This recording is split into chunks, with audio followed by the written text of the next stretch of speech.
Welcome to my podcast, Resilience with Tasha Schuh. Today we're talking about the day that changed everything, the day of my accident. It was Tuesday, November 11th of 1997, and I remember that day clearly and not so clearly. Some moments are frozen in my memory, vivid, sharp, undeniable, and others feel almost like photographs that were handed to me later. Moments reconstructed from the voices of people who were there when I couldn't hold on to everything myself. But both are true. That morning, I woke up with two completely different emotions living inside the same body. One was heavy, one was electric. And I remember standing in my room, getting dressed, feeling excited in that very teenage, very ordinary way. Because a lot of what I had put on that morning was brand new. I had gone shopping that weekend with my boyfriend, and it felt huge. I was feeling independent. I was feeling grown up. And for the first time, I really felt like what it was like to be on my own. And I loved that feeling. And so I pulled on a brand new black sweatshirt that said, "Thank God I'm female." Funny saying, brand new jeans, new socks, and a brand new bra. Things I had spent my own hard-earned money on. Babysitting, working at my parents' grocery store, money I was proud of earning. And on my feet, my Reebok slip-ons. Those were not new. They were comfortable. They were the shoes that everyone loved back then and the ones I wore because they felt just right. I remember looking at myself and thinking, this feels like me. Like my life was opening, like I was in a really pivotal part of my life. No, my mom had been gone that weekend, and her friend were in Las Vegas, a trip they took every year. And when my mom was gone, things felt different. She was strict. My dad, he was more relaxed. I could stay out later. I could stay overnight at my boyfriend's house. And I felt closer to adulthood than I had ever before. And it was opening week for The Wizard of Oz. Now, I was a student at Ellsworth High School, a small school where everyone knows everybody and where theater mattered. And our productions were a big deal, not just for us students, but for the entire community. And theater wasn't just something that I did, it was part of who I was. And so the year before, I had actually played Sandy in Grease. Oh, lead role, big responsibility, big energy. This was my dream role. Oh my goodness, I love this musical. And I was beyond thrilled to play Sandy. It was so much fun. But this year, I had a smaller role. I was actually cast as a chorus member, and honestly, I was thankful. I was busy, sports, work at my parents' grocery store, babysitting, piano lessons, voice lessons, friends, a boyfriend. My life was full. And so having a chorus role meant I could still be part of theater without carrying the pressure of the lead. And it also gave me something I hadn't had before. I wanted to pursue theater professionally. I wanted to sing on stage. I planned to go to college with a theater major, music major. And being in the chorus let me really learn the behind the scenes pieces, scene changes, timing, logistics, things I hadn't learned when I was front and center with the lead as Sandy. And so it felt like growth. So when we arrived at the Sheldon Theatre the night before rehearsal, there was this electric feeling. Now, Red Wing was just across the river from where I lived, but it felt like a whole different world. Older, bigger, more professional. And the Sheldon wasn't our school auditorium. It was old. It was historical. It was professional. And the year before, when we performed Grease there, I had fallen in love with it. And so being back felt like stepping into something bigger than myself. But that morning carried weight too. This morning was hard because that year I was a junior in high school. And in our small town of about 2,500 people at the time, we had seen far too much tragedy. We had car accidents, farming accidents, sudden losses that shook families and rippled through the entire community. My graduating class was the only class that had not lost a classmate yet. And we all knew it. And it was something that we all whispered about, something we felt but never wanted to name. And 3 days earlier, my good friend Serena Murray had been in a car accident on her way to work. She was alone and nobody knew what had happened. And what made this so eerie was that Serena and I had talked about this before. Not just once, not in passing. We had talked many times about all the tragedies in our town, about how every other class had already lost someone, and the quiet fear of who might be next. And now, here she was. Now keep in mind, this was before cell phones, before instant updates, no carrying bridge, no group chats, just rumors, prayers, and waiting. And that morning at school, we had heard that she had had a stroke, that she might not survive. And all I wanted to do was go see her. I did not want to go to play practice that night. I wanted to be at the hospital. But then we were told that they weren't allowing visitors. So I told myself, I'll just go to rehearsal. I mean, that was what I was supposed to do. So that was what I was just going to do that. But my heart was so heavy. And I was worried about my friend. I could not stop thinking about her, worrying about her. And when the final bell rang, I loaded my car with friends and headed over to the Sheldon Theatre. Now, I just want to rewind a little bit and talk about the night before. This is really important. Now, the night before my accident, rehearsal was long. It was from 5 p.m. to 10 p.m. And we had moved everything over to the Sheldon Theatre and moved it inside, props, platforms, equipment, trying to make a production that we had rehearsed for months in a gym, suddenly work in a professional space. And toward the end of that rehearsal, we had a problem. One scene change completely fell apart. Scene changes, if you don't know, they're supposed to take 30 seconds. And this one took 6 minutes. 6 minutes of darkness, 6 minutes of awkward waiting, 6 minutes of really chaos. I'm just wondering how we were going to make this work with 3 nights until our opening night. And that 6 minutes felt endless. And by that point, everyone was exhausted. It was late. We were tired. So we went home knowing one thing. We will fix it tomorrow. But during the practice of that scene change, the director explained the details and the cautions that needed to be taken during the scene change rehearsal. But here's the thing. I wasn't part of that scene change yet. My prop, it was a set of wooden flowers from the Land of Oz, was off to the side of the stage. So while that explanation was happening, I was off stage, not involved, and not listening closely, like a typical teenager. I missed the details, and I didn't realize that I was probably the only one who had. So on Tuesday, when we arrived, that's when the director reassigned our jobs. He added more people, changed positions, tightening the timing. And so when we got to rehearsal Tuesday evening, he explained those changes.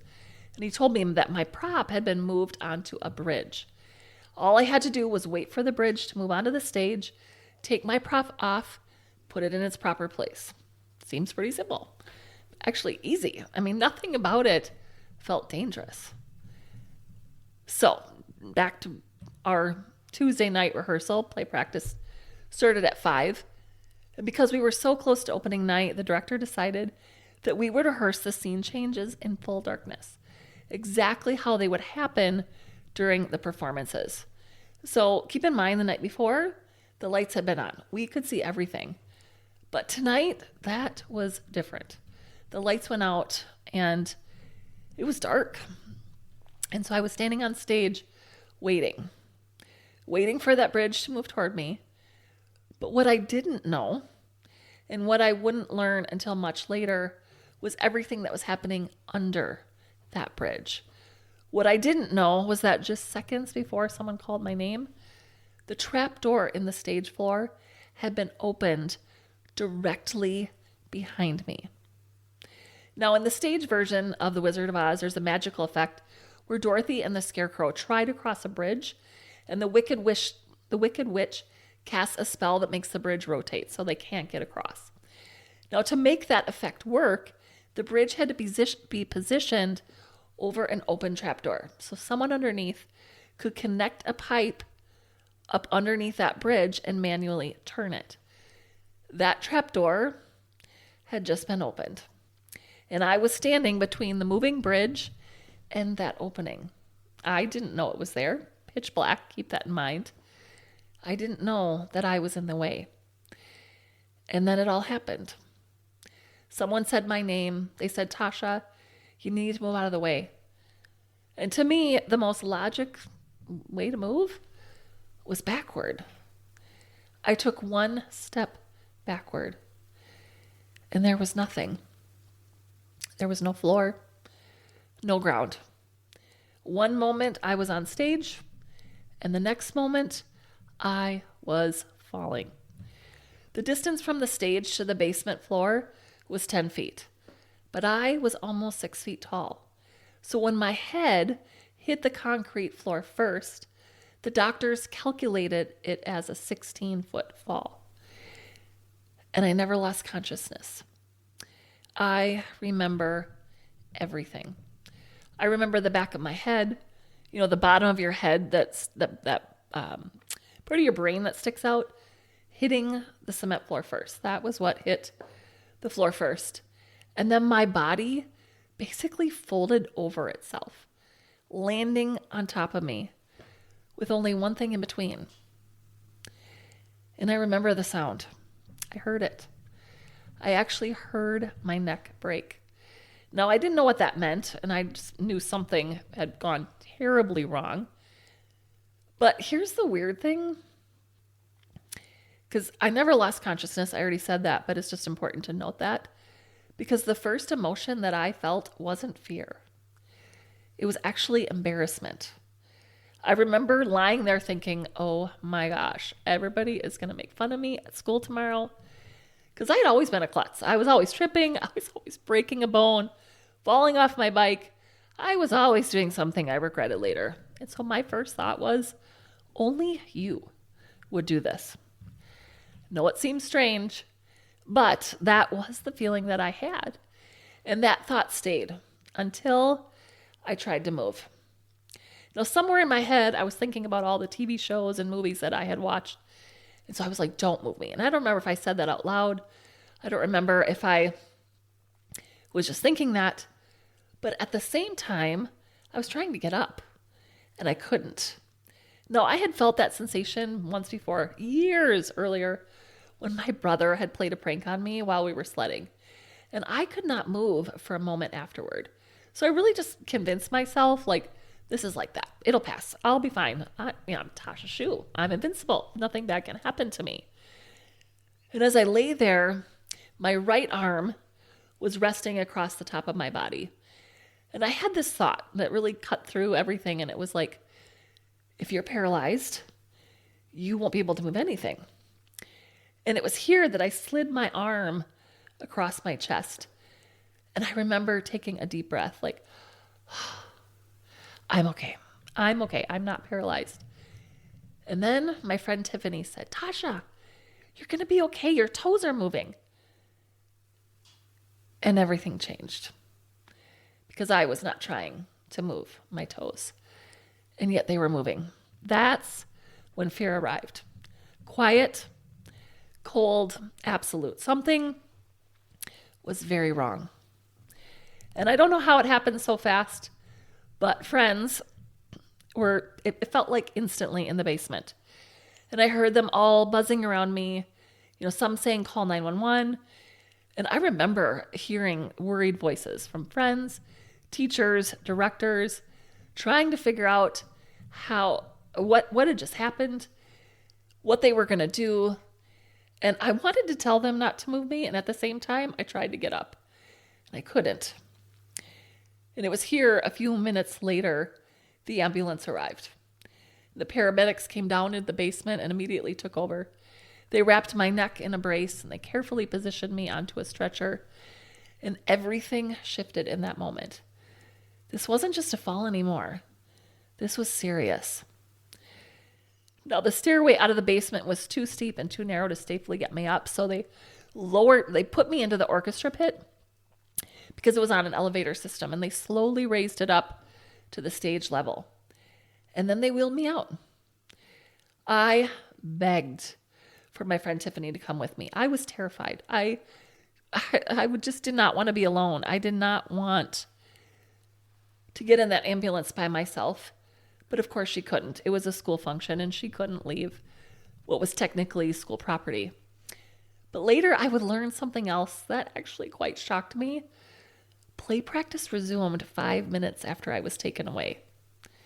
5 minutes. At the time, I know they didn't know how badly I was hurt, but when I found out later, that stung. It really stung. Like the show still had to go on. Like, oh, well, Tasha just fell through the trapdoor. Let's get back to it. But inside the ambulance,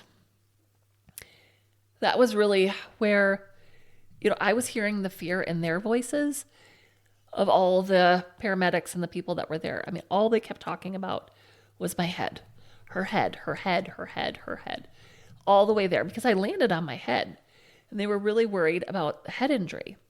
Now, when I arrived at the hospital 2 blocks away from the theater, I was met by one of my good friend's moms who was on call as a nurse that night in the ER. And I kept asking her, am I paralyzed? Am I paralyzed? No, I really wasn't asking her the question to know the truth. I wanted her to be like, no, you're going to be okay. Don't worry. You're not paralyzed. But all she kept saying was, I don't know, Tasha. I don't know, Tasha.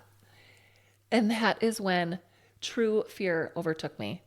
Because when my parents arrived, my mom told me that the first thing I said to her was, I can't feel my legs.